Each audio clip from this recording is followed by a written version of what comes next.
Join Gator great Shane Matthews every weekday as he brings you all you need to know about your Florida Gators, including news, analysis, and opinions with some of the biggest names in sports. Find us on Spotify, Apple Podcasts, Google Podcasts, or wherever you listen to your favorite podcasts. Or watch us live at 8 a.m. on Facebook, YouTube, and Twitter.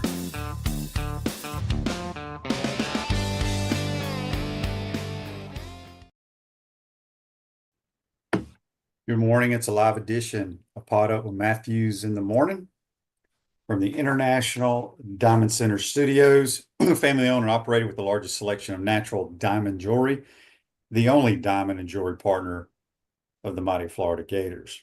We got a good show lined up today. We'll have our normal JC and Scott Carter. Got a lot to talk about. If you missed it, baseball takes 2 out of 3 against the number 1 team. They've won 13 out of their last 15 in SEC play. They are in postseason. And there's a lot of talk that I don't know if they have to sweep Alabama, but there's a slim chance they could host a regional. Softball is the overall number 3 seed. 7 of the top 8 seeds are all SEC. We'll be facing the Mercer Lady Bears. A former Gator softball player, Lindsey Fico, is their head coach. They will face the mighty Gators here in town. Got a lot to talk about. We'll talk more with Scott Carter, but lacrosse is in the Elite 8. They play to go to the Final Four Thursday against Duke. Track is at the Outdoor SEC Championships. The men's Gator golf team cranks up about 11 a.m. Eastern time out in Washington today. And Lady Gators play for a national title out in California starting on Friday. Back to the Titan No More Hotline, courtesy of Comfort. JC, Alabama doing any of that? I don't think so. Well, I mean, first of all, you want me to keep going? I probably left some stuff off. Well, I think Alabama's softball team is going somewhere. They're the 15th seed. I think the baseball team's going somewhere. I mean, that's great. This is fun. All I can tell you right now, though, is that if I don't get one of those Florida golf shirt pulley hoodie thingies, you will be here's the thing, JT. From my kingdom. You know, some people that are on the Gator Golf Booster Advisory Board have perks, and the other people have to join the Gator Golf Boosters. So we will get you as a member, and you will get a lot of gear. I'm just telling you, you will be exiled from the great kingdom if I don't get that Florida golf sweaty. That is the greatest thing I've seen you wear in about a year and a half. And, you know, the mighty Gator golf team up there in Bremerton, Washington, it's a totally different world. I just got back from Denver where, you know, life there is very different than here. It doesn't rain every single day. Here in Denver, it might, maybe it does, but boy, I get home and I'm literally living under a puddle. And it is definitely summertime. Gators, you know, how about this? The Southeast was ravished with rain all weekend long. They got some baseball games in. You look at the SEC standings right now. Florida is still 12-14, but the way they have played with winning 5 straight SEC series. So think about this. This is a team I'm listening to play against Vanderbilt here in Gainesville, getting absolutely embarrassed, and I'm just throwing in the towel, QB. I think we all did. Then they go ahead and win 5 straight SEC series, and they are 35-18 overall. They are 13-14 in the SEC. And this kid, Aiden King, shows up with a 7 innings, 2-hit performance yesterday against the mighty Texas Longhorns, the number 1 team in the country. So that is all we were looking for, was somebody to throw the baseball and get people out. And all of a sudden, Jay Clemente has come in now, and he's recording 6-out saves. And that gives him 7 saves on the year. So he's starting to find his way. And, you know, the way King pitched with the fastball in, the fastball out, hitting corners, putting these Texas batters into confusion is just giving everybody hope.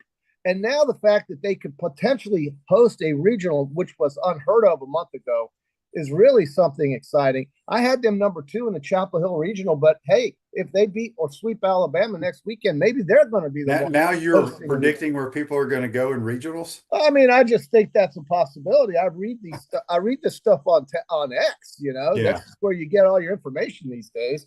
By the way, the market's going to go up 1,000 points in the morning. We got a Pope from Chicago who's a White Sox fan, who speaks 7 languages. Tell me what's not good going on right now. I'm about to go win a member guest in Mississippi. I mean, what's not good right now? What's not good? I'll tell you what's not good. We'll talk about them in a minute, but the Colorado Rockies, the team you went and watched, they're awful. Real quick, John says on Facebook Live, brought to you by Mel Law, I think the baseball team could have swept Texas if it wasn't for the rain delay on Saturday. Yeah, we were up 2-0, and then a rain delay came. I've run inning in the 6th, hurt them, but listen, if you're not happy with two wins out of 3 in Austin against a team that is, ranked so highly and who's had, listen, Texas has 6 losses on the season. Okay, they got 6 in the SEC. I don't know. I don't know. I mean, maybe I misspoke. They have, I think they're 20-7 in the SEC, something like that. But Florida gave them 2 losses, and that's. Alabama's going to come in here. This is not a pushover team. They beat Georgia 2 out of 3 over the weekend. They swept a doubleheader yesterday. So, we all know about the Georgia Bulldogs. That's a good baseball team, very good baseball team. So, Alabama's going to come in here. It's going to be a great series for Gator fans to go watch. The weather's going to be perfect. It's going to be absolutely perfect, thank God. And you're going to have a chance to put 6,000 fans in that ballpark to watch them play the Crimson Tide. Speaking of Colorado, this is a team that's owned by a dude named Dick Monfort. I was there. They had 30,000 fans at the game. Now, a lot of them were Padre fans the other night, but they haven't had a winning record since 2018, and they've lost 100 games in each of the last 2 seasons. They are on track right now, even though they won yesterday, to lose 123 games or 33 games, something like that. And that is going to eclipse the White Sox futility of 121 losses last year. So we're going to see a new record. They're on schedule to win something like 29 games this year. Well, didn't they lose the other day 22-0? 21-0. It was 3 touchdowns and 3 extra points San Diego scored. So, the Aztecs beat the Buffaloes 21-0 yesterday, Saturday. And then yesterday, Colorado actually won a game. San Diego was on the last day of a 9-game road trip, which, by the way, is the best way to make money. If you find a team on the last day of a 9-game road trip, the record is stunning how many times that team loses because they have been basically worn out in 3 straight series on the road. And that's what happened. Colorado beat San Diego yesterday, but Colorado's on track to win about 33 games. What made them more tired on the 9th day or the 8th day? Well, that's the 8th day they won 21-0, JC. I know, but the stats, there is a stat, handicap. There's a handicap stat out there. Trends. You love trends. Say if you are betting, you have a better chance of making money on a team that is on its last day of a 3-game road trip, playing in the afternoon. They have no desire. It's just amazing what the numbers are. I don't have them in front of me, but I did hear that on VSiN. The Vegas stats and information. Brandon on Facebook Live, brought to you by Metal Law, says, QB, what about Philly Cricket Club? The course looked awesome and there was rough. Hope they go back. I agree. I watched a lot of that. JC, congratulations to JC. He did have Sepp Straka to win the Truist in the Peachland Dental pick. But of course, I agree 100% with Brandon. They had rough. They had different types of holes. They had a hole. The shortest hole there gave them fits. You know how long this par 3 was, JC? How far? 95 yards. Yeah. Wow. Yes. Yeah. It's very similar to hole 11 at UF. It's about 100 to 105 yards, depending where they put the tee box. They can play it to about 122, but it's the hardest green to hit out there. If you miss it, you're dead. It's the postage stamp like at True. Yeah. That's about the same type of hole. They need to go back there. It was a great venue, and it was fun to see a different course for sure. Yeah. We got a bunch of text here on the Titan MR text line. This is from Josh in Mississippi. He said, gentlemen, my son's 9 and 10-year-old team won the Biloxi Championship for their age group. They got rings too. How about that? He sent me a picture here. Job. Congratulations to those youngsters. Well, that is great. That is great. Love to see that. Daryl says on the Titan MR text line, great series win over Texas. Glad the Williams kid got 1 hit over his head yesterday. Acting a clown Saturday caused him to get hurt. He may act like a fool in football for the Longhorns, but not baseball. Yeah, they got this one dude. I saw him. He talks trash or looks at you, does stuff like after every pitch. I just don't understand that. Well, he needs to go play for the Savannah Bananas. Yeah, he needs to understand the situation. When you're down 8 runs and you work a walk, you don't go showing your ass. I mean, it just kind of makes you look silly. But if that's what he wants, if he wants the attention, he's accomplished that because he got it. But it's a bad look. It's a bad look. Florida wins 8-2, loses 5-2, and then wins 4-1. Man, I mean that's 14 runs. They doubled up Texas, just about almost doubling up Texas in run production. And Aiden King was if they get pitching like that, they are gonna. Well, I guess they just showed they can beat anybody. QB. Yep, it's they've turned it around. Give Sully, his staff, the entire I team jumped off credit. the boat, man. Somebody throw a life preserver out, pick me up because I'm ready to get back on it. Because after that Vanderbilt series, there was very little hope. There was very little hope. These kids, to their credit, have decided that they don't want this season to end in disgrace. Kind of like Texas A&M. How about that? That program was preseason #1 in the country, the Texas garbage A&M Aggies. And they lost at home to the Missouri Tigers, who had no wins. They were 0-24. Missouri goes into Texas A&M, out hits the Aggies 38-11 in the series, and sweeps the Aggies to go 3-24 on the SEC. So barring any kind of craziness, Texas A&M is going to be the first preseason #1 team to not make the NCAA tournament in at least 35 years. That's from Kendall Rogers.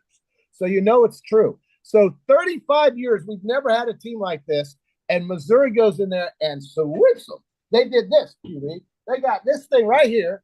They got this thing. See this? This is a broom, and they swept the Aggies. Well, the great Aggies. Bad news for the Aggie baseball, but great news for the Aggie softball team. They're the #1 overall seed. Okay, well, that doesn't mean they've won anything. But No, it doesn't. But I will give them credit in softball. But in baseball, it's a flat out embarrassment. Yeah, the SEC kind of screwed. They didn't screw anybody, but they had weather delays in Athens at the SEC championship, and instead of waiting till the next day to play to crown a champ, they just made A&M and Oklahoma co-champs. Wow. But anyway, Oklahoma's the 2 seed. It's wide open. And we're going to have Coach Walton on one day this week. He texted me last night. He's trying to figure out what morning is the best for him. But there's so much parity in softball now. Yeah. I mean, Oklahoma, even though they're the 2 seed, they're probably still the favorite. But that sport has gotten so good now. It's but the thing, but at the end of the day, it still has to go through Oklahoma City. Well, it does. You really get into that they're playing 30 miles from campus. I don't think it hurts them. Well, it right. And all they've done is win. So until someone they've had the best team too. It ain't like they're getting any home cooking. Well, they don't need it. You're right. But Electronics World, integration and design specialist for smart home automation and entertainment, affordable local installation service and support. Go check them out. electronicsworld.net. We got JC on the Titan MR hotline, courtesy of Comfort Temp. We'll have Scott Carter. I think Scott was at the lacrosse game yesterday, went in double overtime. I think we beat Stanford. Hell, I can't even remember. But they host Duke now. Yes, and they go to the Final Four. The Final Four, JC. Yeah, they beat Stanford by 1 point. Well, because it went into overtime. Yeah. Kind of like hockey. Gosh, that's good. That's so much better than the NBA, man. Did you see those ridiculous NBA games yesterday? 2 blowouts. And the Denver game was unwatchable. Nobody could make a shot. And then in hockey, you have great stuff. I mean, the Florida Panthers are back. They're alive. Did we not know Toronto was going to lose the next 2 games? So now it's a 3-game series going back to Toronto for game 5. Who doesn't think Florida's going to win that? Who doesn't think Florida? And how about those Dallas Stars doing it to the well, let's see. Vegas won the other night over Edmonton in the last second, literally under a second. Riley Smith scores a winning goal against Edmonton to bring them back. And then Dallas wins their game yesterday, had no issues. So I'm just stunned at how much better it is watching the hockey. So entertaining. Andy says on Facebook, brought to you by Mellalaw, since A&M is being discussed, sure. Can JC do the Aggie cheer for us, please? Oh my God. Well, it's easier when they're winning, but you know. Yes. Yeah. It's just it's a cult. I swear, I'm telling you. Yeah, it's weird. It's so weird. I tell this story all the time, and I know people because I've only been to College Station one time. We played there 2 years ago, Yeah, and the damn press box was. I mean, we were hitting clouds. It was so hot. yeah. Beautiful stadium. Kyle Field. But I literally was standing in the press box while the game was going on and calling the game and kind of watching the game out of one eye, watching those dudes and the fans the entire game. I was fascinated with it. It was unbelievable. They got some money though. Oh, Brent says on YouTube, brought to you by Quality Plumbing. Mercer's coming to town. Lindsay Fico's their head coach. Yes, we mentioned that. She was Lindsay Norfleet when she played for the Gators. So Lady Bears will face us, I think. Who are the other? Hey, who are the other two? So it's Mercer, Florida Atlantic, which they only lost 10 games. They got a really good pitcher. Okay. And Georgia Tech, the Lady Ramblin' Wreck. Georgia Tech's coming. Are you sure, Georgia? Okay. I'm 100% sure. Okay, cool. Well, look, I mean, Florida's the number 3 overall seed. You know, look, it all comes down to Keegan Rothrock. It pretty much does. It does, doesn't it? Yeah. So this day of sports brought to you by Campus USA Credit Union. Put some star power to work in your financial life at Campus USA Credit Union. 2013. This is when where'd it go? Here it is. PGA Players Championship over at Sawgrass. Tiger Woods wins his second Players Championship, 2 strokes ahead of, listen to these dudes. David Lingmerth, Jeff Maggart, and Kevin Streelman. Wow. That is the name right there. And bringing that up, Lingmerth. You know, I've had this discussion with different people before. JC, do you think, I mean, look, Tiger's, if not the greatest, it's either him or Jack, right? You can argue all you want. Yeah. But do you think the tour, I personally think the tour is way harder now than it was back then when Tiger played. Yeah, I think so, because there's better younger players, and you're seeing more first-time winners. That means the field is spreading out. Yeah, you get a couple repeat winners, but when a guy like Justin Thomas, who is one of the most skilled players you've ever seen in your life, he's considered a major winner. He's really good, but he doesn't win every week. That's how hard it is. I mean, he's good enough to win anywhere on the earth. And, you know, he shot, I think he was 14 under when he finished yesterday. The winner was 16 under. The margin for error there is so thin these days, to me. You don't see guys running away unless you see them playing on a pitch and putt like Craig's Ranch and Scotty Scheffler just doing what he does. For the most part, you see these younger players really making, you know, Victor Hovland's hardly been heard of this year. And this guy is a world-class player. He's top 10 player in the world type of player. He can be if he wanted to be, and he has been. And yet he's been kind of quiet this year because we've had other guys emerge. And Sepp Straka is the guy who I love this past weekend because of his short game. His wedge play and his putting were ranked. You know, he was highly ranked, and this was a perfect setup for him. One of those holes, I loved watching it. They drive it, and it goes 400 yards because of the 100 yards of roll it gets. He had a slope like this to hit down into and chucked it into a bunker and made a bogey. So even the best golfers sometimes are challenged without hitting it in the rough on shots with different types of layouts, and it's fun to watch because of the talent that there is all over that. Yeah. It's so much better. Well, we've already talked about that. Yeah, well, 31 Ember on YouTube, brought to you by Quality Plumbing, says this is all recency bias. Golfers have always been this good. No, but look, I agree to that, but I disagree it because when Tiger was in his heyday, he was hitting it farther than everybody. Not even close. Now everybody hits it way farther than he ever hit it. Everybody. I mean, Minwoo Lee can hit as far as anybody on tour, and you know he got his first win on tour just recently. I don't know about recency bias. The talent. I mean, I just mentioned.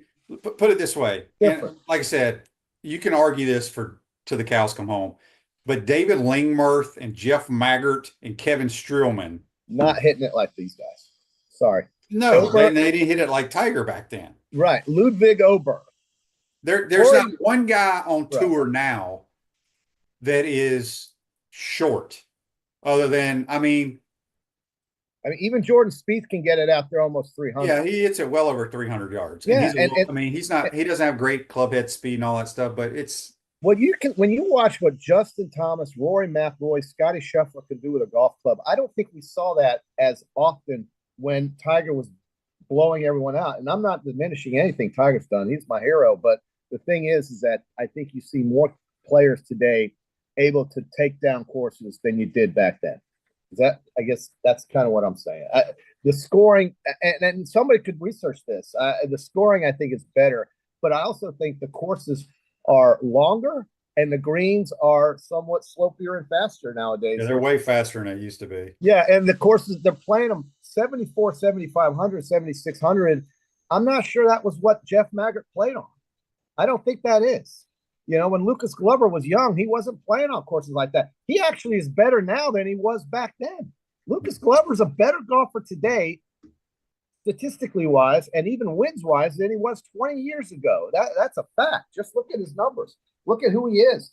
And credit to Lucas. But my goodness, these players today are just better. They're just better. And we've been watching golf since we were kids, QB. We've seen this. We know. I mean, the equipment is different. I played with a kid this weekend. I mean, it's crazy. He played at Winthrop. His wife is one of the golf coaches here. He plays golf, once or twice a month. Doesn't even warm up. He shot 65. Yeah. There's something going on. QB, I live on a par 5 that's about 525 yards from the back. So they had the U.S. Open qualifier out here.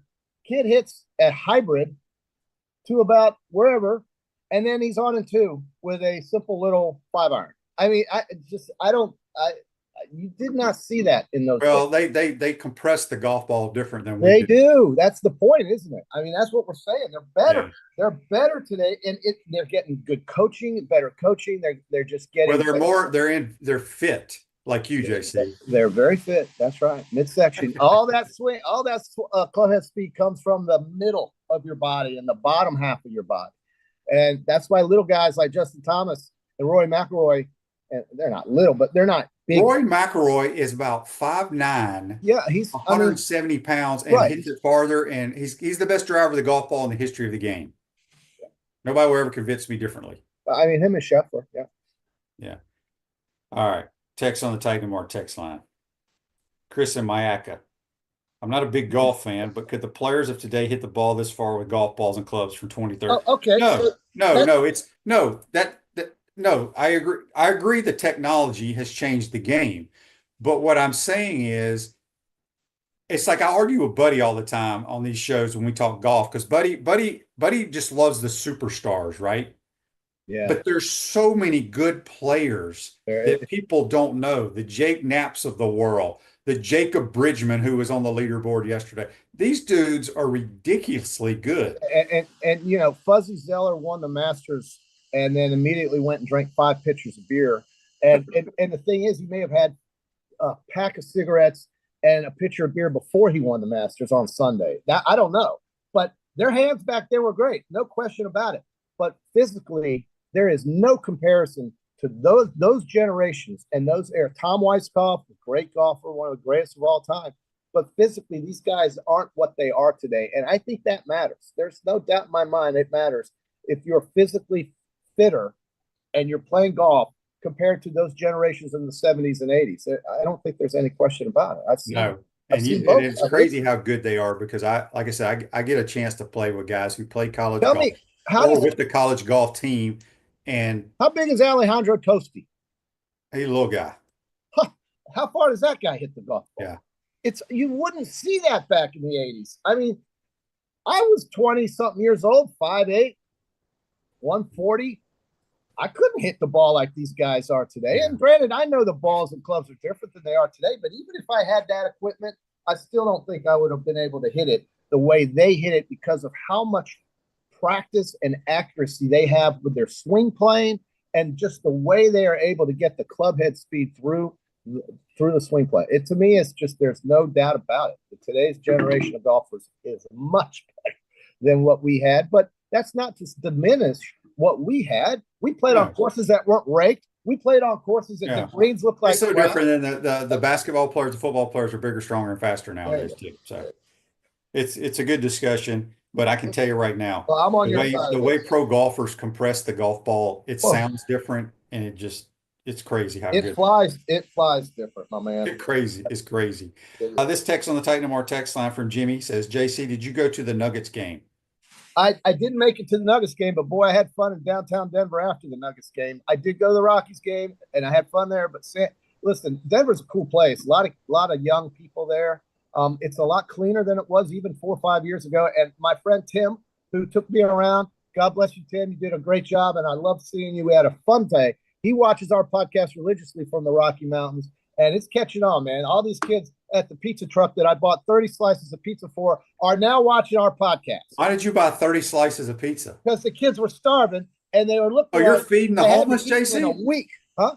You're feeding the homeless in Denver? Well, I don't think they're homeless. I think they're just kids that don't have a lot of money. They just hang around and drink and do all kinds of crazy stuff with things. But I think they were great kids, and nobody looked out of their minds when I saw them, and they were loving that pizza we bought at the pizza truck, about $95 worth of pizza, and I was very happy to do it. And listen, the Nuggets won. I won that money. Don't you worry about it. So, look, I had them on game 4 or game 3, or was it 4? It was game 3. No, it was game 3. I don't even remember. It was 2 days ago, 3 days ago. It's a great time to go everywhere. And then they drink all the beer in the stadiums. It's a great fan base. The University of Iowa has a great fan base. And one day maybe they'll win the Big Ten. You never know. Gene says on Facebook Live, brought to you by Mel Law, he was on Ironwood's driving range years ago, hitting next to Ted Potter Jr., and it was amazing to hear the different compression. Yeah, he's right. He's absolutely right. I don't know why the hell Ted Potter Jr. was at Ironwood. Yeah, I don't know what happened to Ted Potter Jr. He won a few times. He still plays a little bit on tour. Yeah. Okay. Has he got to be invited? Is he one of those kind of guys? I think so. Monday qualifiers. Well, listen. He loves to play in the Skins games down in Ocala and take all us just loving us golf fans that we love to play the golf, take our money all the time. Yeah. Well, that's good. QC Kinetics for long-lasting relief, no surgery, drugs, or downtime. Schedule your free consultation at QC Kinetics. All right, JC. Well, Wednesday, get ready. We got the PGA Championship picks. I've already got my lineup. I'm going to have some great picks for you guys, just like last weekend. Big weekend coming up for Florida in baseball and softball, of course. And, this is a great time of year because we've got the golf, we've got the playoffs in the NBA and the NHL. We've got a team in Florida that's still very much alive, the defending Cup champions. And we've got baseball, softball, and lacrosse now to keep you Gator fans excited about the local sports here. And it's fun to win championships, right? And this baseball team, after beating Texas 2 out of 3, has now been put. They put people on notice that don't discount Kevin O'Sullivan and the Florida Gators. I mean, they went to the finals last year. And by the way, Jack Caglione, I did talk to a guy in Denver from Kansas City. He says the fans there are they're hyperventilating over when the Royals are going to call up Jack Caglione, but it's going to happen soon. And this guy is going to be a Major League Baseball player for the Kansas City Royals. I don't know what they're taking. I don't know what are the Royals in? Are they a good team this year? I don't even know. No, they are. They're absolutely a good Well, who team. plays first base for them? Who DH? I couldn't tell you, but I will tell you that they are. They know who John. What's his name? John Anthony Caglione. Anyway, Jack Caglione. They know I know his first name is John, actually. But I know that Jack Caglione is going to be a Kansas City Royal here soon and be called up, and they know all about it. So the boys in Kansas City don't always just talk about barbecue and the Chiefs. They do mention those KC Royals now because the Royals are a real team. And so that's kind of cool to see, and Jack's going to have a great time. Brady Singer no longer pitches for the Royals, by the way. He plays for the Reds. He's now a Cincinnati Red, and he's doing just fine. But Jack Caglione is one of the most beloved Gators to ever play baseball, and he will be a Kansas City Royal, and I'm just telling you, the folks at KC are excited about it. So I'm looking here. The Kansas City Royals are in third place. They're 24-18. That's what they are. And they're how many games back? 2? 2.5. Yeah. I mean, they're right. They're right where they need to be. They're right. While we're talking baseball, who's the best team in baseball right now? You've got a couple. The Dodgers, everybody, loses their mind about how great the Dodgers are, and it's well deserved. It's true. The National League is currently much better than the American League in terms of, I think, quality of teams that are winning. I certainly like the Dodgers. I like that. The NL West is incredible. You've got the Dodgers, Giants, and the Padres and Diamondbacks. All 4 of those teams could be postseason teams because of the expanded wild card situation. The Phillies will be one of those teams that compete. And I certainly think in the American League, you got to look at Of course, New York. I think Texas is a Well, real team. There's a lot of good teams. we Boston. got about 120 games left in the I know, regular season. it is. It's a long way to go. But the Pope likes White Sox, and by God, the White Sox won the other day. So Do you think the Pope would show up at it's not Comiskey now. What do they call it now? well, it's yeah. It has a sponsor name. I'll be in Chicago in 2 months. I will tell you. But it's a sponsor name. I'm not sure who the sponsor of the stadium is, but it's on the location. At least if he said he was going to come and show up, they'd have some fans in the stands. Well, listen, that would, because they'd have a lot more than just some fans in the stands. This is the first ever American Pope in history. Mike says here on Facebook Live, Shane, I know you're good at softball and basketball, having played against you, but is there any sport that you are terrible at? Hockey or curling, maybe? Never done either. Never done either one of those sports. Well, I threw a highlight ball with you once out at Hampstead Park. I did it one time. I wasn't very good at it, but that was kind of older when I've lost my eyesight. That helps. Yeah, you got to have some eyes. Andy, our local Chicago resident, says it's called the Guaranteed Ballpark. Okay, well, they're not guaranteeing anything but probably expensive beer and a loss. But the White Sox will not be the worst team in Major League Baseball. I saw that worst team. That is a single A team playing in the wrong league. That's what the Rockies have. Their management doesn't care. And this guy, Monfort, they are begging him to sell the team. So we'll see. If I bought the Colorado Rockies, the first thing I would do is change that purple and make it a navy blue and white or something like that. I hate the purple. It's awful. Purple and black is garbage.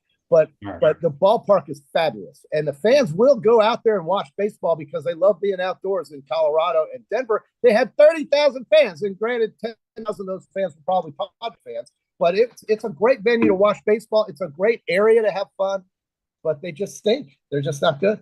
Not good at all.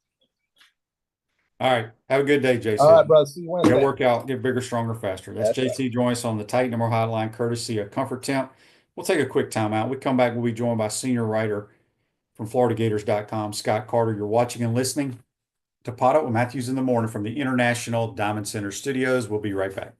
Our premium sponsors are Campus USA Credit Union, International Diamond Center, Meldon Law, QC Kinetics, Dave & Buster's, UF Health Orthopedics and Sports Medicine Institute, JF Hayden Craft Liqueurs, Florida Cracker Kitchen, Los Linderos Tequila. Gridiron sponsors are Baker Sporting Goods, Comfort Temp, Electronics World, Florida Victorious, Gallo Car Wash, Miapa Latin Cafe, Peachland Dental, Quality Plumbing, Ruse Ogre State Farm, Silverback Concrete, 84 Lumber, Big Mills Cheesesteak, Celebrate Primary Care, Dowling Signs, Gator Bait Media, Gator Dominoes, Ironwood Golf Course, Okido America, Tropical Smoothie Cafe, UF Bookstores, Nest and Wow, MG&A Wealth Management. Watch and listen to us live on Facebook and YouTube. Listen to the podcast whenever on Apple or Google Podcasts, Spotify, or wherever you listen to your favorite podcast. Remember to like, follow, and subscribe so you don't miss an episode. To become a sponsor, call my man Freddie at 352-284-3733. Unleash the Inferno.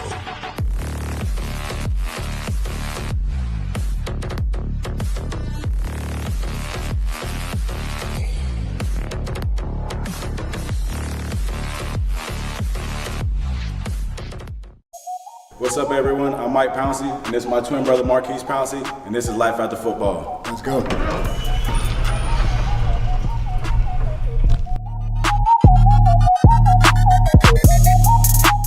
We are the owners of Tropical Distillery, and JF Hayden's is our liqueur brand. We have 5 different flavors: a mango, a lychee, an espresso, citrus, and key lime pie. We pride ourselves on not only being a Florida-made brand, but also a cocktail solution. With that being said, cheers and go Gators.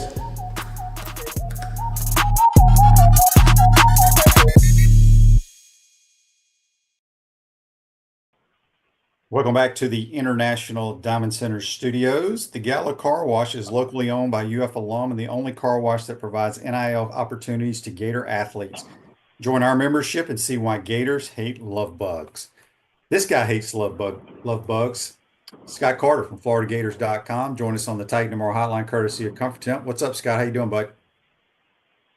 Hey, good morning, Shane. I do not like love bugs, but this morning I'm driving in a car wash right now, so they're all getting washed off. There you go. There you go.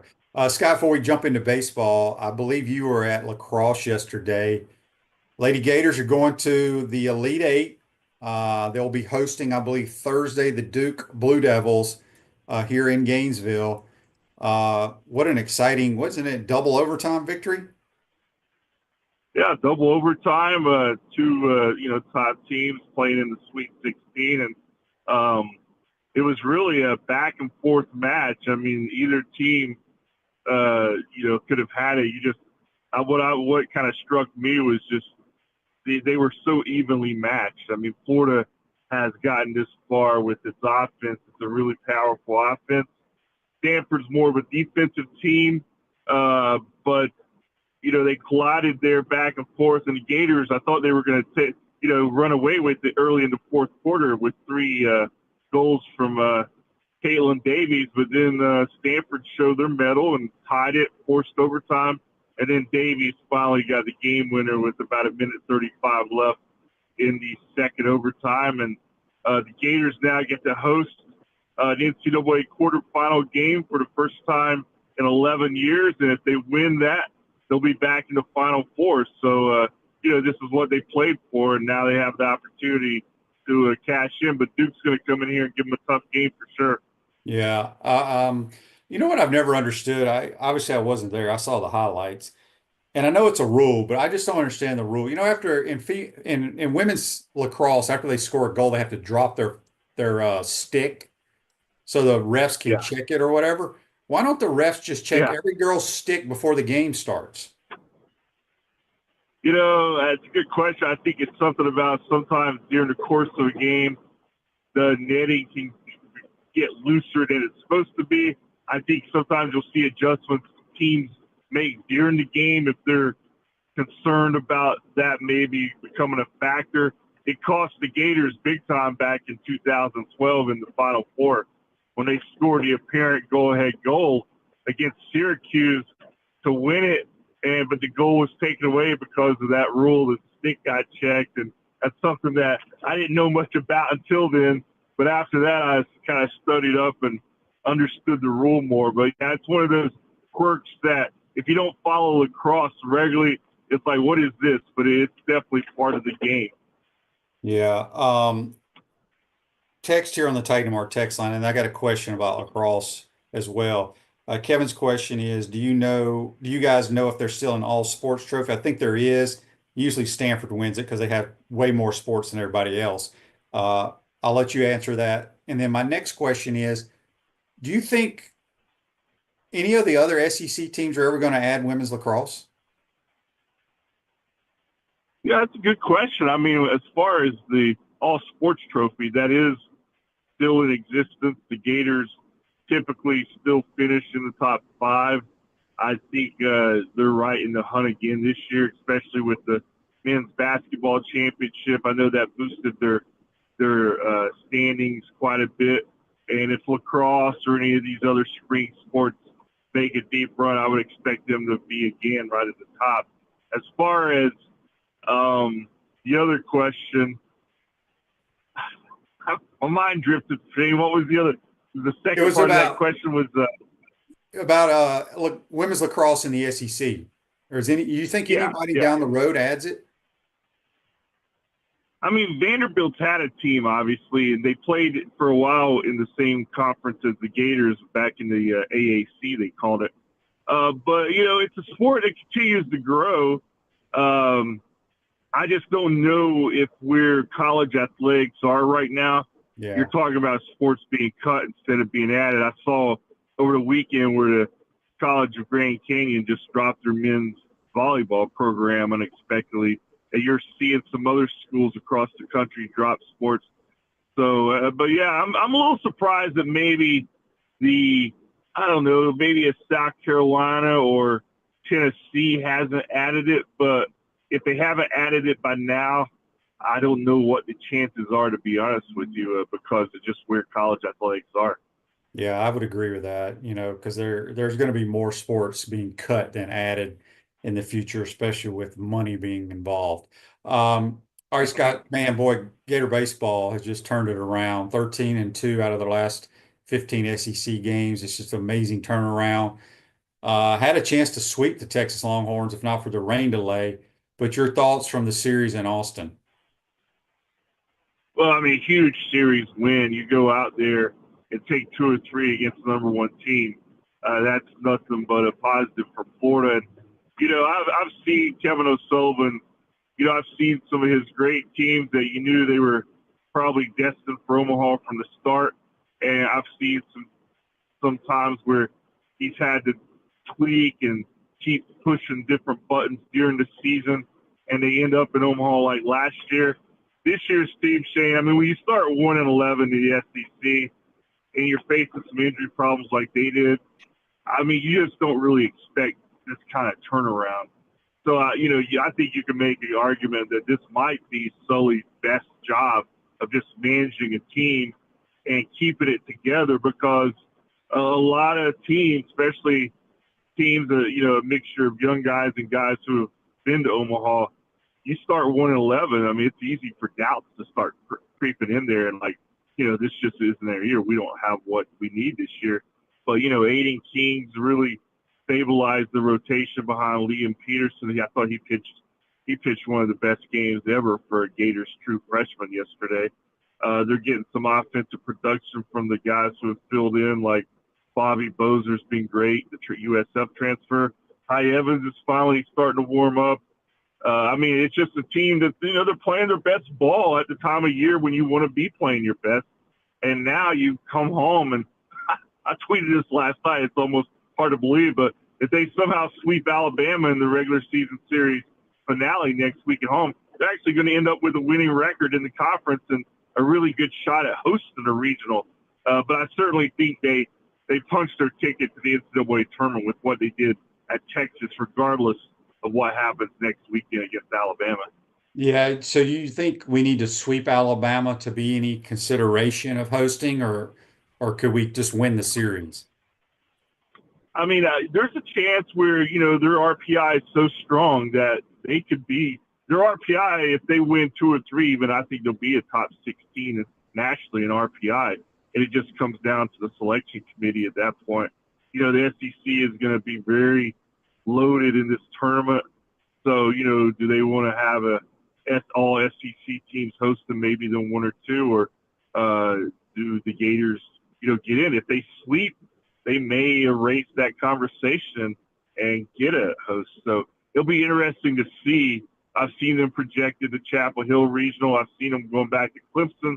But I think this week you'll see more people, projected maybe a home regional if they do sweep Alabama. Yeah. Softball's the number 3 overall seed. They'll be hosting throughout as long as they keep winning. I really like their matchup. If we win the regional here, the winner of the Duke regional comes down here. But got a chance to get back it just seems like Gator softball goes to Oklahoma City every year. I don't have the numbers in front of me, but it happens year in and year out. Your thoughts on them being the number 3 overall seed? Yeah, just well earned. I think, their schedule obviously played a huge role. I think taking 2 out of 3 last week at home against Oklahoma certainly boosted their stock some in the committee's eyes. This is a team that has all the pieces, I think, to get back to Oklahoma City. As you said, it's become the expectation of the program. And, they've got a chance to start out at home and stay at home until Oklahoma City if they keep winning. So, it's like sometimes I think we've become really spoiled with what those bats and ball sports have done under Tim Walton and Kevin O'Sullivan. I mean, talk about hitting a grand slam, if you will, with those 2 hires. And they've really built Florida into national powerhouse in both sports. And they've been so good for so long, it can become, I guess, just almost overlooked. But I think when it gets this time of year, Gator fans really lock in and get excited. And I think they're going to have a lot to be excited for in the next few weeks. Yeah, for sure. A text here on the Titan Tomorrow text line from Carol. She says, Scott, will you be out in California this weekend for the Women's Golf Championship? No, I'd love to be, but I'll probably be back here doing baseball. We'll have an SID out there, Matthew Hutchinson. I think he's in Seattle this week with the men, and then he's going down there with the women. I told him last week, man, that's a heck of a tough road trip for you, buddy. 2 weeks. Well, then he not only that, but if the men are probably going to qualify, so he'll be out on the West Coast for about 2 straight weeks. Yeah, he'll have to start paying California taxes, man. But you know, he's got a good gig. He does a great job with the nuts and bolts coverage of who, what, why, when, where, and you know, I know that I'm actually driving over right now as we talk to Emily Glazer and Paula Francisco on the women's side. That's where I'm heading right now, over to the golf course for a couple of interviews. So I'm going to write some about women's golf this week, but Matthew will be there actually in California at the tournament. And who knows, maybe if they're playing for a national championship that final day or two, maybe I'll hop on a plane with some administrator out there to cover it. But, you know, worst trips to make, right? No doubt about it. And the women's golf team has been a tremendous story this year, quite honestly. I know they don't get a lot of exposure, but what they've done in qualifying for the NCAAs, the national championship tournament, it's been a great year for them. Scott, you got any good pieces you're working on besides women's golf that people can look at FloridaGators.com? Yeah, you know, I'll be locked in on lacrosse this week, obviously, with them being home against Duke. So I'll write something more in depth on them leading into that game. Wrote about kind of their team culture and how that paid off today, this morning on the website. And of course, I'll be at Condon Ballpark all weekend, man. I'm hoping the weather cooperates. I know it's looking like there's going to be a rainy weekend, but a big series for the Gators, and then we'll just wait to see after the SEC tournament the next week where they land. But you got to really like the way they're playing. I know Kevin O'Sullivan, you know, he said yesterday that he can't remember a freshman starter delivered on that stage like Aiden Keene yesterday. And they're going to need more of that to make a deep run. Yeah, it's been fun to watch. And real quick, I cannot remember where they play the women's Final Four in lacrosse. I know we went a couple of years ago. Where do they play that? Yeah, it's actually in Foxborough at the Patriot Stadium this year. So they move it around every year. Yeah, I was in Cary, North Carolina. I think last year, the only year I went with the Gators, it was in Stony Brook up on Long Island. This year, it's up in New England at the Patriot Stadium, and you know, it's a hotbed for lacrosse up there. They'll have more fans up there, so good opportunity for Florida, you know, to crash that party a little bit, because usually it's the old school powerhouses, but I think this team is playing at a high level right now. And what happened yesterday, you could just tell afterward, talking to Amanda O'Leary and some of the players, they're pretty confident by being able to pull that one out. And I don't know what made me think of this. When did we start women's lacrosse? The 2010 was the first season. So we've been playing for about 15 years then. Yeah, 15 years. And, you know, they've been good really from the start. I mean, they made the Final Four in their third year of existence. And like I said earlier, they were right there against Syracuse, and that stick rule bit them. But I think last year making the Final Four again for the first time in 12 years helped the young players on this team kind of, you know, to know what it takes to get there. And like I said, you don't win games yet like you did yesterday without some of that experience factor.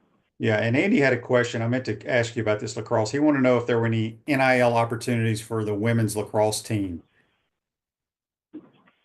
Yeah, that's a good question. I'm not for sure. There's a lot, you know, around the country in that sport, maybe as some of your traditional powerhouses up northeast. But, you know, Florida, I don't think it's a big thing with NIL, but that's a good question. I can find out more on it, but I haven't heard anything too much about it. Yeah. Scott, good stuff as always, man. I appreciate it. Be safe driving in the rain, and we'll talk to you later on. All right, Shane, have a good one, buddy. Yeah, that's Scott Carter, senior writer for FloridaGators.com. Join us on the Titan Memorial Hotline, courtesy of Comfort Temp. Injuries occur whenever and however, and it's never convenient for sprains, strains, and minor fractures. UF Health Orthocare makes it convenient for you 7 days a week, including evenings, and walk-ins are welcome. Got an injury, go check them out. UF Health Orthopedics and Sports Medicine. I want to thank JC and Scott for joining us on the program today. Like I said, we're going to have Tim Walton this week. We just don't know which day yet. So just be ready. If you missed it, Lady Gator softball, number 3 overall seed. Gator baseball comes home, has a 3-game series against Alabama. Just a remarkable turnaround.